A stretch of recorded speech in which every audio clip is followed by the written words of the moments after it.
نبی پاک علیہ الصلوۃ والسلام نے فرمایا طویل خاموشی کو اختیار کرو،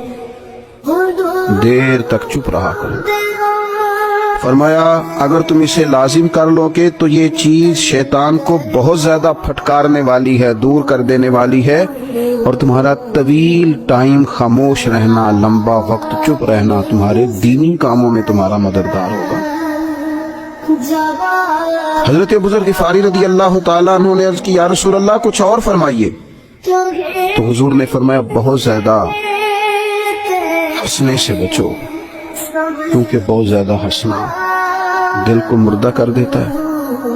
اور چہرے کے نور کو غارت کر دیتا ہے۔ کہتے ہیں میں نے عرض کی یا رسول اللہ کچھ اور فرمائیے،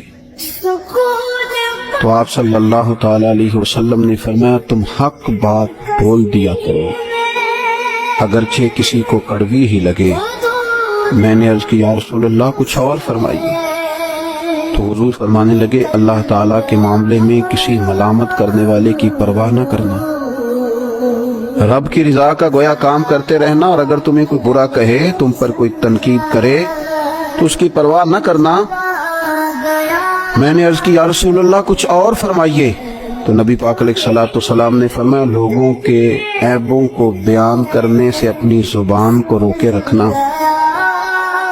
اور ایسے عیب جو اگر تم غور کرو اور تم جانتے ہو کہ تمہارے اپنے اندر بھی موجود، لوگوں کے بارے میں وہ عیب بیان کرنے سے روکنا۔ 7 وصیتیں اللہ کے محبوب علیہ السلام نے سیدنا ابو ذر غفاری کو عطا فرمائی۔ دین و دنیا کی ساری حکمتیں، علم و معرفت کے سارے پھول محبوب پاک علیہ السلام کی ان 7 حکمتوں میں پوشیدہ ہیں۔ اگر ساری دنیا کی دانائیوں کو کھنگالا جائے، ٹٹولا جائے،